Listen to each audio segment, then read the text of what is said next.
Guys, welcome to today's video. Now before I actually start with the video, I just want to point out I'm editing the video right now in Premiere, but I just want to say before I start the video, of course, that the video does contain quite a lot of video with the camera actually focusing in and out.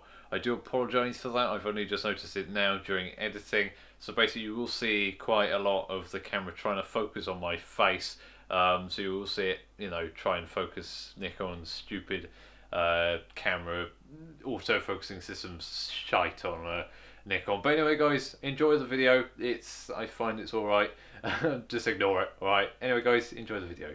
Hello guys, and welcome to today's video. Well, I'm going to be talking about RAW. Now, some of you guys may be wondering, what on earth is RAW? Well, I'm going to be talking about that in today's video, and I'm going to be talking about how you can utilize RAW to make better and gain better photos. So alright guys, what is RAW? Well, for me to explain it, I'm going to talk about it simply using cake. Now, when you bake a cake, you have raw ingredients: egg, flour, sugar, etc. You put that in a bowl, whisk it up, pour it in some molds or whatever, and then stick it in the oven. That essentially is what photography is in some ways. So basically, see the oven as you hitting the shutter release button on your camera. When you press it, you've basically taken the image. Now, if you're shooting JPEG, which you normally do if you haven't changed it on your DSLR, you will get a image. You will see an image on the back of your display, and that is the image there. Now, in cake terms, that's basically baking it and trying to get the ingredients out. You can't get the raw ingredients back because you've baked it. You've taken the picture and you can't get the data back. Compared to if you were shooting in RAW, once you bake the cake, you can then get the raw ingredients back. So by that I mean, in photography terms, when you've taken the picture back, you can take it into Lightroom, for example, and then take, I don't know, the exposure out, bring it more in, bring it more out to compensate for overexposure or something like that. Change your highlights, shadows, black and whites. All that stuff you can change using RAW, which means that you as a photographer have a big advantage when it comes to editing your photos with RAW. Now, to first utilize RAW, you first off need a DSLR that actually has RAW capability. Now, most DSLRs actually have that these days. You can easily go and change it on the back of your DSLR. It's quite simple, and I'll probably do a separate video on how to do that as a sort of follow-up video for that.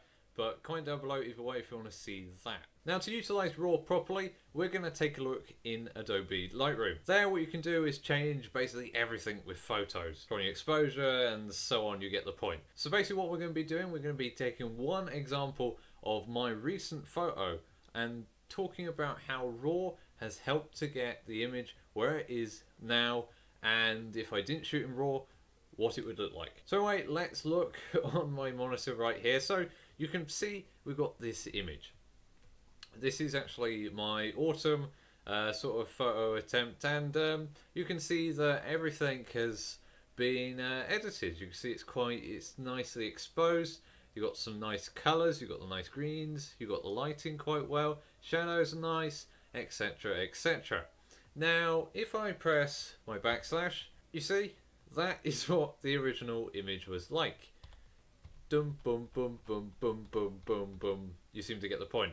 That there is the image that it originally was. Now, if you shot in JPEG, that image you see right there would be what you get. And if you tried to edit it, you would either probably get more noise, you'd start getting chromatic aberration in leaves, or it would start turning really nasty. Compared to RAW, you're able to freely move whatever you want. So if I go back to the original image, and then let's say, see, I can change all these things on the right hand side here. I can change my exposure, I can change loads of different things, I can change tons of different things. All this is raw data that the camera has gotten, which you can actually change. All that on the side, what you see there, is all raw data. You can change that however you like to get whatever image you want to get. Now, I have loads of different examples to show you, but I'm not going to raffle on through those. Now, I think this is a really sort of clear message on what RAW enables you to do as a photographer. So if you aren't shooting in RAW already, I highly recommend you do, because you can turn images into that from that. It's very simple, and it only takes a few clicks in your settings of your DSLR, and it makes a huge amount of differences in your photos and how they look. Now of course there are a few drawbacks with shooting in RAW. First off, you do have an increased file size, only by a few megabytes. If you have a higher end DSLR, that may be by another 100 megabytes, but personally for me that is worth it because you've got all the raw data there to play with when you go and edit your photo. I don't know, let's say you accidentally overexpose by 1.5 stops, you can then go into Lightroom and tone that down to make it what it would have originally done if it hadn't have messed up. So you have a bit of leeway with RAW compared to normal JPEG, which enables you guys to capture the moments that you want to capture. But other than that guys, that is really it, and I highly recommend, if you're not shooting in RAW already, to get yourself into RAW as soon as possible. You will see the dramatic changes you can make by shooting in RAW. Now of course for some DSLRs out there, only a few I believe, you can actually shoot in RAW video as well, and that is exactly the same concept as this, except it's with video of course. So that enables you to go into something like Premiere Pro and edit all the different sort of things for exposure, contrast, shadows, etc. in exactly the same way as if you shot RAW with a photo. So hey guys, I really hope I helped you out there with shooting in RAW, and I hope I changed your sort of photography experience for the good. It's a very great thing. I shoot in RAW every time, and I have been since I started doing photography, and it's really helped change images on how they look and how they, you know, how I've actually done photography, because I can have a bit of leeway, but also I can, you know, do loads of different editing techniques that I wouldn't be able to do if I shot in JPEG. So anyway guys, that's it. Hope you really enjoyed today's video. If you did, please of course leave a like down below, and also subscribe for more videos like this. I really appreciate it. Also comment down below guys if you have changed to RAW, or if you're planning to, or are you sticking to JPEG for some reason.